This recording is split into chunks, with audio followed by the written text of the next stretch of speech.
سوال ہے کہ تراویح کے بغیر روزہ ہو جاتا ہے یا نہیں؟ گھر پر تراویح پڑھنے کا طریقہ بتا دیں.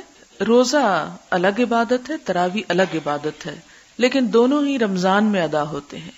یعنی دونوں کے درمیان یہ تو مماثلت ہے کہ دونوں رمضان کی عبادت ہیں، لیکن اس کے باوجود دونوں الگ الگ عبادتیں بھی ہیں.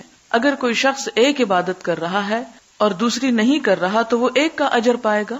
اگر مثال کے طور پہ کوئی شخص بیماری کی وجہ سے روزے نہیں رکھ پا رہا، بیماری ایسی ہے کہ جس میں بہت زیادہ پانی پینے کی ضرورت ہے، روزہ اس مجبوری سے نہیں رکھ رہا، تو ایسا شخص بھی رات کے قیام سے فائدہ اٹھا سکتا ہے. یعنی اس کو رات کو نفل پڑھ لینے چاہیے، تراویح پڑھ لینی چاہیے. اسی طرح اگر کوئی شخص نفل نہیں پڑھ سکتا لیکن روزہ رکھ رہا ہے، مثلا سفر کی حالت میں ہے، تو اس صورت میں وہ روزہ رکھ سکتا ہے. روزہ فرض عبادت ہے جبکہ تراویح نفل عبادت ہے. لیکن رمضان المبارک میں ایک نفل ادا کرنا بھی اتنا ثواب رکھتا ہے جیسے ایک فرض ادا کیا جا رہا ہو، اس لیے اس کا بھی اہتمام کرنا ضروری ہے. پھر اسی طرح یہ ہے کہ گھر پر تراویح 2 رکعت کر کے ہوگی. کوشش کریں کہ جتنی صورتیں آپ کو زبانی آتی ہیں وہ ساری کی ساری آپ پڑھ لیں. آپ یہ بھی کر سکتے ہیں کہ ہر 2 رکعت میں ساری صورتیں پڑھ لیں تاکہ آپ کا قیام لمبا ہو جائے. اور اگر آپ قرآن کھول کے پڑھنا چاہتی ہیں تو اس کے لیے یہ ہے کہ ساتھ ایک ٹیبل رکھ لیں جس پہ آپ سپارہ جو آسانی سے رکھ اور اٹھا سکیں. تو قیام میں آپ سپارہ اٹھا کے کھول کے پڑھ لیں اگر آپ کی قرات ٹھیک ہے. اور اگر آپ پڑھتے بھی غلط ہیں تو پھر آپ کیا کریں گے مسکین. تو اس صورت میں تو فائدہ کو خاص نہیں ہوگا. اس لیے کوشش کریں کہ آپ وہی صورتیں پڑھیں جو آپ کو اچھی طرح آتی ہوں، اور کوشش کریں کہ آپ اپنی زندگی کا کچھ وقت لگائیں کہ آپ اس بات کو اچھی طرح سیکھ سکیں. اس میں ایک بات یاد رکھیں کہ اگر آپ سپارہ کھول کر پڑھ ہی رہے ہیں تو آپ کی حرکت کثیر نہیں ہونی چاہیے، کیونکہ حرکت کثیر نماز میں خلل ڈالتی ہے. حرکت کثیر کا مطلب ہے یہ نہیں کہ آپ اس کو کھول کے کھڑے ہو جائیں، پھر ایک ورقہ آگے پلٹیں، پھر پیچھے پلٹیں، پھر آپ ادھر ادھر دیکھیں، پھر آپ بند کر کے رکھیں. یہ چیزیں جو ہیں یہ درست نہیں. نماز کا اپنا خشوع و خضوع اور نماز کا اپنا احترام جو ہے وہ باقی رہے گا. سوال ہے اگر قضا روزے رکھیں تو کیا تراویح بھی ادا کریں؟ نہیں، قضا روزوں کے ساتھ تراویح نہیں ہے. تراویح مخصوص رمضان کی عبادت ہے، آپ عام دنوں میں نفل پڑھ سکتے ہیں، لیکن یہ جو قیام اللیل ہے یہ تراویح کے نام سے یہ رمضان کے لیے خاص ہے. اگر رات کو صرف عشاء کی نماز پڑھ لیں اور تراویح اور وتر صبح 4 بجے کے بعد تو کیا یہ درست ہے؟ جی ہاں، بالکل درست ہے. رات کے وقت 20 سے خانہ کعبہ سے تراویح پڑھتے دکھاتے ہیں. جب امام سلام پھیر کر اگلی 2 رکعت کے لیے کھڑا ہوتا ہے تو الحمدللہ سے شروع کر دیتا ہے. اس میں یہ ہے کہ عموماً آپ نے دیکھا ہوگا کہ اللہ اکبر کے بعد ایک اور بڑی سی اللہ اکبر ہوتی ہے، اور امام تو اپنی اللہ اکبر کہہ کے شروع کر دیتا ہے کام، اور الحمد سے پہلے وہ مختصر پڑھ لیتا ہے. اور پھر آپ دیکھیں کہ ثنا بھی مختلف طرح کی ہیں. ہو سکتا ہے کہ وہ مختصر ترین کوئی ثنا پڑھتا ہو، اس لیے بہت تھوڑا فاصلہ معلوم ہوتا ہے، اور وہ شاید لوگوں کی سہولت کے لیے بھی ایسا کرتے ہوں گے، کیونکہ اتنے کراؤڈ میں اگر بہت لمبی لمبی نمازیں پڑھی جائیں تو مشکل پیش آتی. واللہ عالم. سوال یہ ہے کہ کس طرح ثابت ہوتا ہے کہ غیر رمضان میں حضور صلی اللہ علیہ وسلم جو 8 رکعتیں پڑھا کرتے تھے رمضان میں تراویح میں تبدیل ہو گئی؟ یہ حضرت عائشہ کی حدیث آپ پڑھ چکے ہیں کہ جس میں آتا ہے کہ آپ رمضان اور رمضان کے علاوہ کبھی بھی 11 سے زیادہ نہیں پڑھا کرتے تھے. اس سے یہ پتہ چلتا ہے. پھر یہ کہتی ہیں کہ حضرت عمر نے جو 20 کا طریقہ اختیار کر لیا وہ کیوں؟ اس میں آپ دیکھیں کہ موطا امام مالک میں یہ روایت موجود ہے کہ حضرت عمر رضی اللہ تعالی عنہ نے ابی ابن کعب اور تمیم الداری کو 11 رکعتیں پڑھانے کا حکم دیا تھا. اور اب بھی جو حرم میں 20 رکعتیں ہوتی ہیں وہ 20 ایک سٹریچ میں نہیں ہوتی. 10 ایک امام پڑھاتا ہے اور 10 ایک پڑھاتا ہے. 10 ایک پڑھا کے چلا جاتا ہے اور وہ ایک ساتھ وتر کر کے اس کو 11 کر لیتا ہے اور 10 دوسرا. اب پیچھے اگر کوئی نفل کی نیت سے قرآن سننے کی نیت سے 20 پڑھ لیتا ہے، اور ایون 20 کے بعد آپ دیکھیں کہ رمضان کے دنوں میں وہ رات کو پھر دوبارہ شروع کرتے ہیں اور وہ ساری رات ہی اگر کوئی قیام کرتا ہے تو اس میں حرج نہیں ہے. آپ اس نقطے کو سمجھنے کی کوشش کریں کہ ایک ہے حضور صلی اللہ علیہ وسلم کا طرز عمل اور ایک ہے آپ کی طرف سے اجازت کہ جو جتنا بھی اس میں پڑھ لے. اور میں نے اس وقت جب تراویح کی بات کی تو یہ بات آپ سے کی تھی کہ 40 تک کی بھی تعداد ملتی ہے، تو یہ کہ نوافل پہ کوئی قید نہیں ہے. لیکن اگر کوئی یہ کہے کہ میں 40 اس لیے پڑھ رہا ہوں کہ نبی صلی اللہ علیہ وسلم نے 40 پڑھی تو یہ بات درست نہیں ہے. آپ صلی اللہ علیہ وسلم نے لوگوں سے کہا تھا کہ بلال کی اذان پر سحری کھانا نہ چھوڑیں کیونکہ یہ تہجد کی اذان تھی. فجر کی اذان ابن ام مکتوم دیں گے. اگر رسول اللہ صلی اللہ علیہ وسلم رمضان میں تہجد ادا نہ کرتے تھے، تراویح ہی کو صلاۃ اللیل سمجھتے تھے، تو پھر اذان تہجد کیوں دی جاتی تھی؟ یہ ہے کہ صرف آپ صلی اللہ علیہ وسلم کے لیے تو نہیں دی جاتی تھی نا، سب کے لیے دی جاتی تھی. تو وہ ایک طرح سے اعلان ہوتا تھا کہ اب تہجد کا جو وقت ہے وہ ہو چکا ہے، یا لوگ اپنی سحری کی تیاری کے لیے اٹھیں. جیسے وہ حدیث میں پڑھ چکے ہیں کہ آپ نے فرمایا حجرے والیوں کو کون جگائے گا.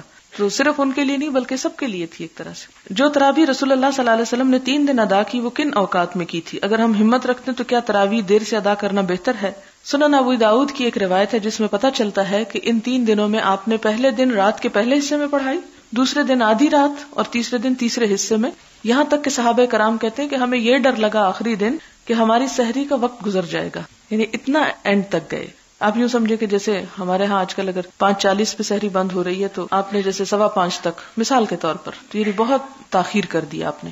اور دراصل تینوں وقت میں پڑھا کر آپ نے یہ ثابت کر دیا کہ صلاۃ اللیل یا تراویح کا وقت پوری رات ہے، جس وقت بھی کسی کو سوٹ کرے. لیکن اکثریت جو ہے وہ سونے کے بعد اٹھ نہیں سکتی، اس لیے روٹین میں عام طور پر یہ ہے کہ وہ پہلی رات کو ہی ادا کر لیتے ہیں. اور حضرت عمر رضی اللہ تعالیٰ عنہ کی مثال آپ نے پڑھی تو انہوں نے کیا فرمایا تھا کہ وہ لوگ جو اس وقت سو رہے ہیں وہ ان سے افضل ہیں جو پڑھ رہے ہیں، کہ وہ صبح اٹھ کے پڑھ لیں گے. تو اس میں اگر آپ صبح سمجھیں کہ آپ اکیلے پڑھیں گے اور آپ کو قرآن زیادہ نہیں آتا تو اس صورت میں اگر کوئی حافظ موجود ہے اور آپ زیادہ سن سکتے ہیں تو قرآن پاک کو کھڑے ہو کر رات کے وقت سننا جو ہے یہ بھی ایک بہت مسنون عبادت ہے، جس میں آتا ہے نا من قام رمضان، تو قیام اسی صورت میں ہوتا ہے کہ جب قرآن. اور پھر ایک حدیث میں آتا ہے کہ روزہ اور قرآن دونوں انسان کے حق میں سفارش کریں گے، اور اس حدیث میں یہ بھی آتا ہے کہ قرآن یہ کہے گا کہ یا رب میں نے اسے رات سونے سے روکے رکھا. تو وہ سونے سے روکے رکھے میں یہ ہے کہ انسان جیسے یعنی تراویح میں زیادہ قرآن پاک پڑھے یا سنے.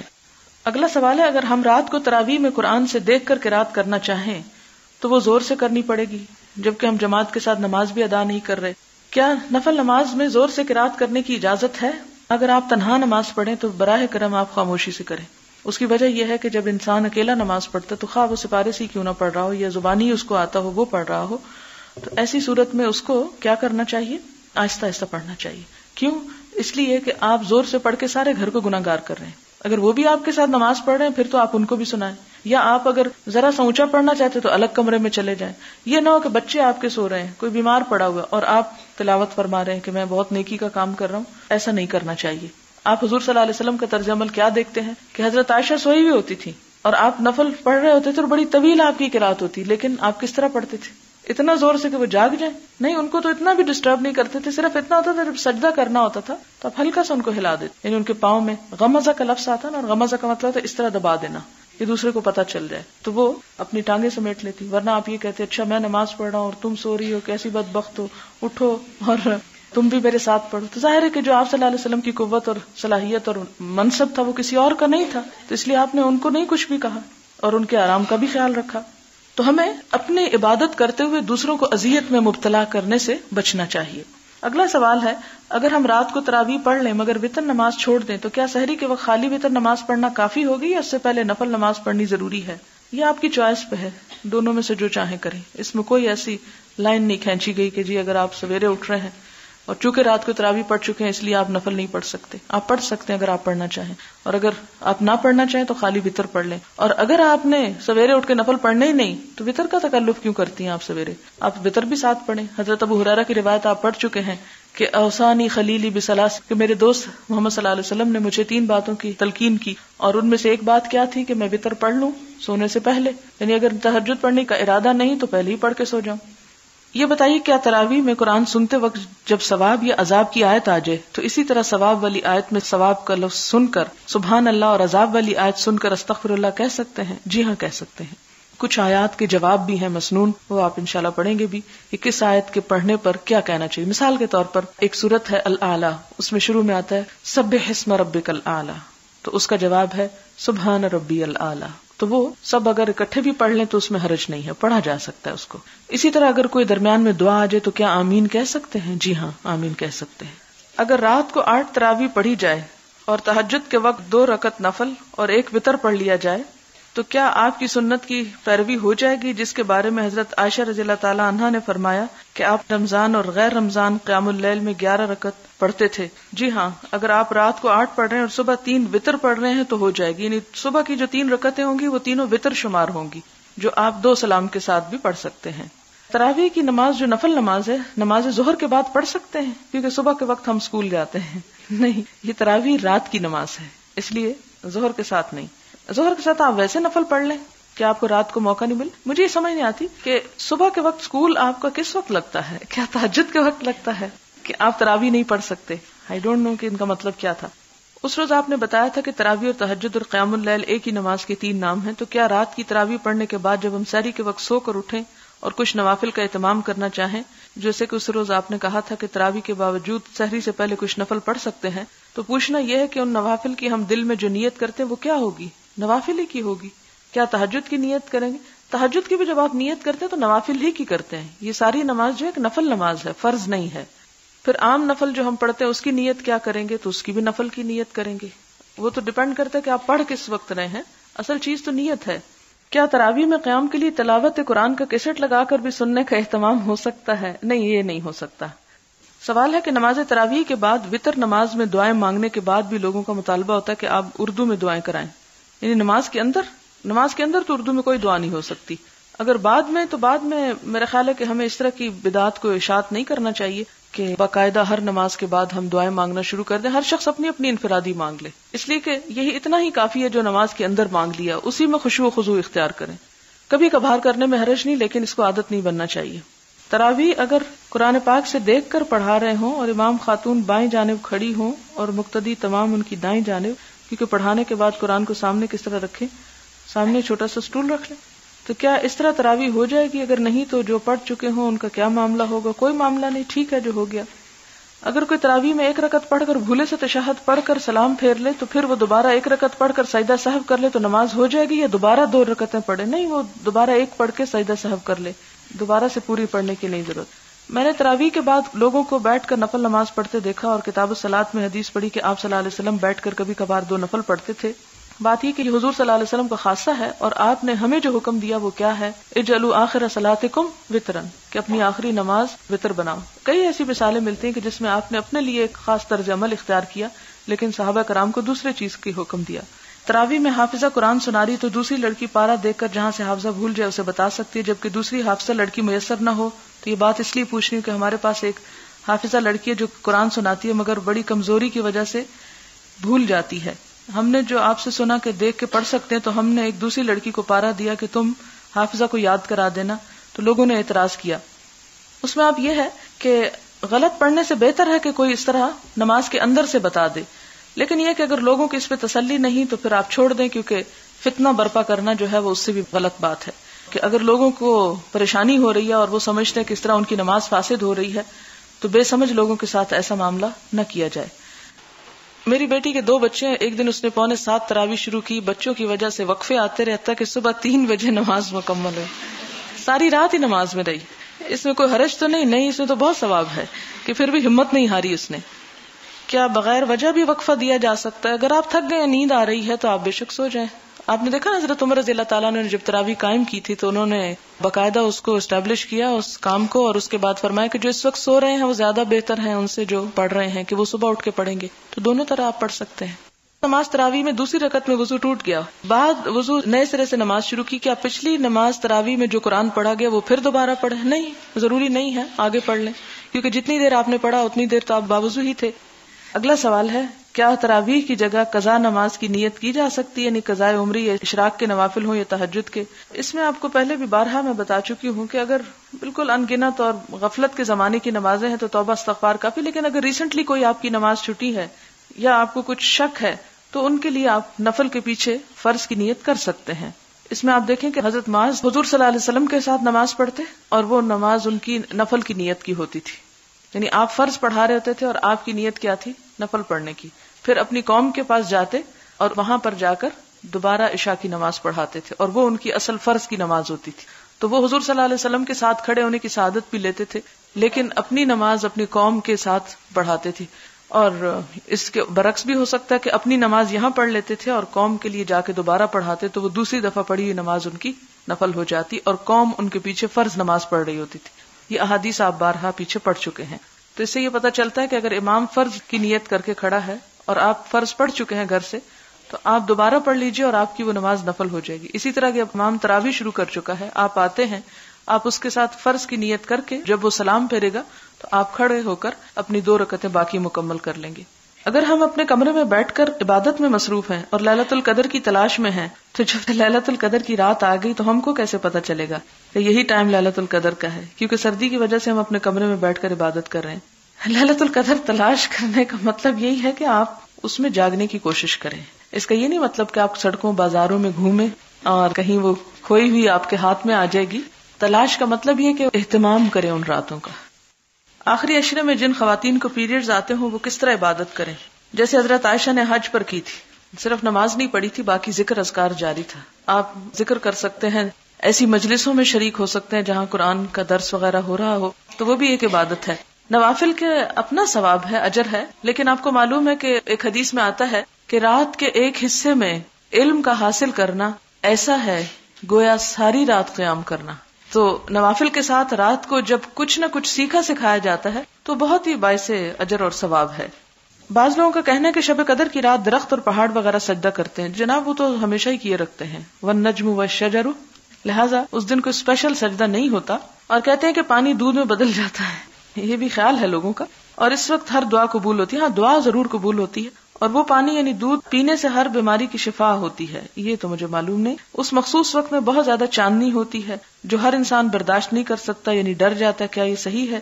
جی ہاں, کچھ خاص روشنی تو ہو سکتی ہے جو کسی انسان کو نظر ہے, کیونکہ فرشتے بہت اترتے ہیں نا اس رات. قرآن پاک میں بھی آتا ہے تنزل الملائکۃ والروح فیہا باذن ربہم, تو جبریل امین بھی اترتے ہیں, فرشتوں کے پرے اترتے ہیں. جب بہت فرشتے کہیں اترتے ہیں, کیونکہ نوری مخلوق ہے نا, نور سے ہے, تو ہو سکتا ہے کہ ان کے وجود کی وجہ سے یا کسی اور خاص وجہ سے روشنی کا وجود بہرحال سنا اور پایا گیا ہے. اس لیے اس حد تک تو درست ہے, لیکن اس کا دورانیہ کتنا ہوتا ہے یہ مجھے کوئی تجربہ نہیں, اس لیے میں نہیں بتا سکتی. سوال ہے کہ جیسے تمام ممالک میں رمضان مختلف دنوں میں شروع ہوتا ہے, تو کیا ہر علاقے کے لوگ اپنے رمضان کے آخری عشرے کی طاق راتوں میں لیلۃ القدر کے لیے عبادت کریں؟ مثلا سعودیہ میں روزہ ایک دن پہلے رکھا گیا اور پاکستان میں بعد میں. جی ہاں, ہر شخص مکلف ہے اپنے ہی اس کے اعتبار سے.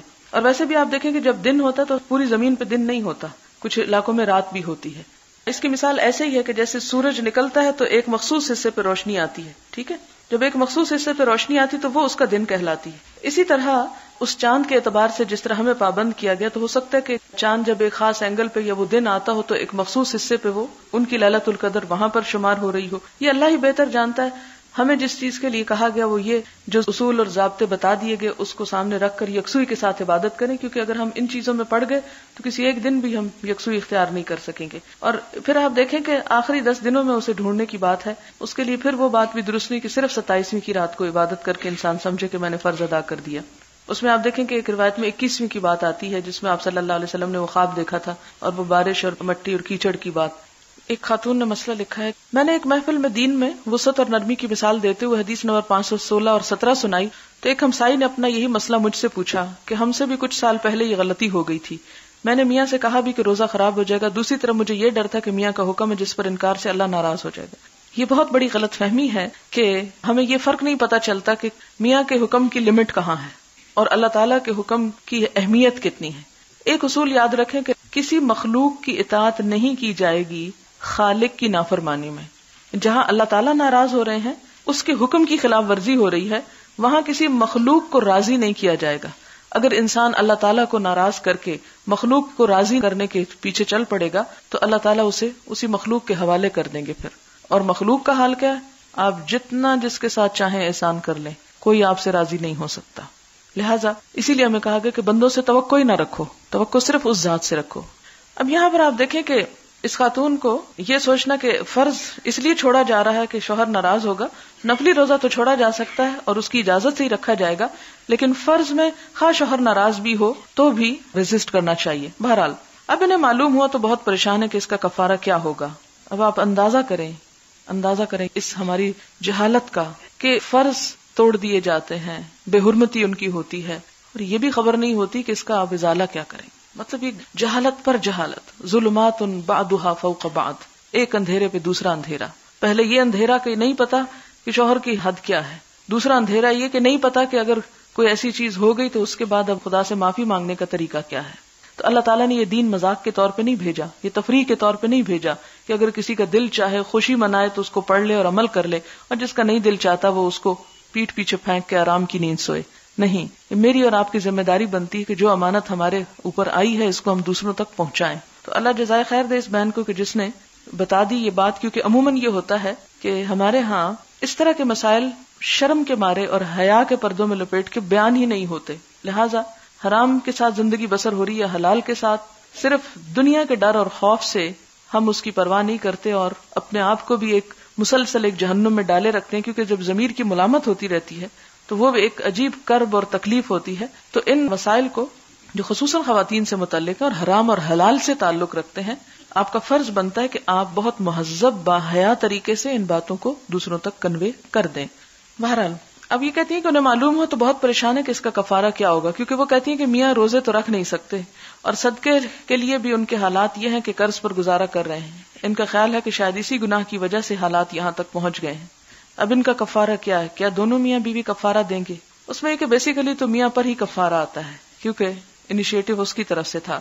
اب اگر میاں نہیں کفارہ دے سکتا تو کوئی اور ان کی مدد کرے، جس طرح آپ صلی اللہ علیہ وسلم نے اس شخص کی مدد کی تھی کہ جس سے ایسا گناہ ہو گیا تھا، جس نے کہا تھا میں جل گیا، میں جہنم میں جا پڑا، مجھ سے یہ گناہ ہو گیا. اور ساتھ ہی یہ تھا کہ روزے بھی نہیں پھر رکھ سکتا تھا اور کفارہ دینے کے لیے بھی کچھ نہیں تھا. تو آپ نے یہ نہیں کہا اچھا جاؤ تم پہ کفارہ معاف ہو گیا. اگر یہ کر دیا جائے تو پھر تو ایسے جرائم کا راستہ کھل جائے کہ جی ہمارے پاس تو ہے کچھ نہیں، اس لیے ہمیں تو کفارہ نہیں دینا، اس لیے چلو جب چاہو غلطی کر لو، اللہ غفور الرحیم. نہیں، آپ نے کیا کیا؟ دوسروں کے ذریعے اس سے کفارہ دلوایا، کیونکہ اسے احساس پیدا ہو کہ یہ کام نہیں کرنا تھا. پھر آپ دیکھیں کہ اس کی کنڈیشن چونکہ بہت ہی خراب تھی، اس لیے آخر کار آپ نے اس کو یہ اجازت دی کہ وہ اس کو بھی استعمال کر سکتا ہے. تو ایسی صورت میں بعض اوقات آپ دیکھیں کہ کوئی ایک غریب شخص ہوتا ہے جو روزہ نہیں رکھ سکتا اور ایسی بیماری میں مبتلا ہوتا ہے کہ بعد میں بھی نہیں رکھ سکے گا. اب اس صورت میں پیسہ بھی کوئی نہیں کہ کفارہ دے سکے، فدیہ دے سکے. کیا ہونا چاہیے کہ اس کی جو مدد کی جائے گی، خواہ وہ زکوٰۃ و خیرات کے مال سے کی جائے گی، اسی کو وہ آگے نکالے گا، لیکن اس کو دینا ہوگا. اور اگر واقعی کوئی کسی کو پوچھتا ہی نہیں اور حالت اتنی ہی بری ہے، پھر اللہ تعالیٰ غفور الرحیم ہے، پھر اللہ کے ساتھ اس کا معاملہ ہے. آپ دیکھیں کہ یہ اللہ کی طرف سے ایک قرض ہوتا ہے بندے پر، اور اللہ تعالیٰ زیادہ حقدار ہے کہ اس کا قرض ادا کیا جائے. یعنی اس کی عبادات میں اگر کوئی کمی بیشی ہو گئی ہے تو اس کا کفارہ دیا جائے. اور پھر اس میں دوسرے مسلمانوں کا فرض بنتا ہے کہ وہ ایسے مسلمانوں کی مدد کریں. ظاہر ہے کہ غریب کے اگر دوائی کے پیسے دیے جا رہے ہیں تو غریب کو اس کا فدیہ دینے کے پیسے بھی دے دیے جائیں، تاکہ وہ بجائے اس کے کہ کوئی شخص ڈائریکٹ کسی کو صدقہ کرے، وہ اس کے ذریعے سے آگے کروا دے. سوال ہے پہلے عشرے کی دعا بتا دیجئے. یہ بھی میں ایک بات آپ سے کرنا چاہوں کہ یہ مسنون دعائیں نہیں ہیں اور ان کی پابندی لازم نہیں ہے. اس سے مراد کیا ہے؟ اس سے مراد یہ ہے کہ پہلا عشرہ رحمت، دوسرا مغفرت اور تیسرا عذاب جہنم سے رہائی ہے، تو ان کی مناسبت سے آپ مناسب دعائیں کر سکتے ہیں، لیکن کوئی ایک خاص دعا نہیں ہمیں بتائے گی کہ جس کو اپنے اوپر لازم کرنا ہے. پھر آپ کہیں گے اچھا پھر کیا بتایا گیا؟ تو بات یہ ہے کہ اگر آپ ایک ایسی چیز کو اپنے لیے لازم کر لیتے ہیں جو لازم نہیں ہے، جو آپ صلی اللہ علیہ وسلم نے نہیں کی، آپ کیا کر رہے ہیں؟ آپ اپنے لیے دین کو مشکل بناتے چلے جا رہے ہیں. آپ صلی اللہ علیہ وسلم کی آمد کے مقاصد کیا تھے کہ وَيَدَعُ عَنْهُمْ إِسْرَهُمْ وَالْأَغْلَالَ الَّتِي كَانَتْ عَلَيْهَا، کہ آپ صلی اللہ علیہ وسلم کس لیے آئے ہیں کہ لوگوں کے بوجھ ہٹا دیں اور وہ بیڑیاں جو ان لوگوں نے اپنے اوپر جکڑ رکھی ہیں ان کو توڑ ڈالیں، ان کو ہٹا دیں. تو ہم اس طرح کی چھوٹی چھوٹی چیزوں کو لازم کرتے کرتے پھر اپنے لیے وہ چیزیں اکٹھی کر لیں گے کہ جن کا بوجھ پھر ہم نہیں اٹھا سکیں گے. لہٰذا سہولت کے ساتھ آپ اگر پڑھ سکیں تو یا حیو یا قیوم برحمتک استغیث، اور جو نہ بھی پڑھے تو رحمت تو اس کی برس ہی رہی، سب پہ برسے گی. لیکن اس کی مناسبت سے اگر آپ پڑھ رہے ہیں یا اگر بخشش کا عشرہ ہے تو استغفار کثرت سے پڑھ رہے ہیں، آخری عشرے میں عذاب جہنم سے رہائی، ربنا آتنا فی الدنیا حسنہ وفی الآخرۃ حسنہ وقنا عذاب النار، اگر ذرا زیادہ شعور کے ساتھ پڑھ رہے ہیں تو بہت اچھا ہے. ہاں ایک دعا مسنون ہے جو طاق راتوں میں حضور صلی اللہ علیہ وسلم نے حضرت عائشہ کو سکھائی تھی، اور وہ ہے اللہم انک عفو تحب العفو فاعف عنا. شوال کے روزے کب رکھے جائیں؟ شوال کے مہینے میں. کیا پہلے ہفتے میں رکھیں یا بعد میں بھی رکھ سکتے؟ پورا مہینہ رکھ سکتے ہیں، لیکن شروع میں ہی رکھ لیں تو عافیت ہے. بعد میں ٹال دیا تو گئے، پھر بھول جاتا ہے انسان، نیت بھی بدل جاتی ہے. لیکن ہماری عید تو ایک ہفتہ چلتی ہے نا. مشکل یہ اگر نفلی یا فرضی روزے میں سحری کے لیے آنکھ نہ کھلے اور فجر قضا ہو جائے تو صورت میں کیا کرنا چاہیے؟ خالی پیٹ روزہ رکھ لینا چاہیے اور نماز قضا پڑھ لینی چاہیے. اگر روزہ نہ ہو اور اس صورت میں روزہ دار کے سامنے کچھ کھا سکتے ہیں؟ جی ہاں کھا سکتے ہیں، لیکن یہ نہیں کہ آپ ٹیبل سجا کے بیٹھیں. اگلا سوال ہے اگر وتر صبح پڑھنے کے لیے چھوڑے، سحری کو اٹھنے میں تاخیر ہوئی کہ بمشکل سحری پکانے کا وقت ملا، وتر رہ گئے، فجر سے پہلے پڑھنے کا ارادہ کیا، فجر پڑھتے وقت ذہن سے پھر نکل گیا، اس صورت میں وتر کیسے ادا ہوں گے؟ جس وقت یاد آئے اس وقت پڑھ لیں، کیونکہ آپ نے وہ حدیث پڑھی ہے کہ اگر کوئی اپنی نماز بھول جائے تو جب اسے یاد آئے اسی وقت اس کو ادا کر لے. حتیٰ کہ اگر عصر کی نماز کے بعد بھی اس کو یاد آیا ہے تو عصر کے بعد عام نماز کے پڑھنے کی اجازت نہیں ہے، لیکن بھولی ہوئی نماز سبب کی نماز جو ہے وہ آپ ادا کر سکتے ہیں. وآخر دعوانا ان الحمد للہ رب العالمین. سبحانک اللہم و بحمدک نشہد ان لا الہ الا انت نستغفرک و نتوب الیک. والسلام علیکم و رحمۃ اللہ وبرکاتہ.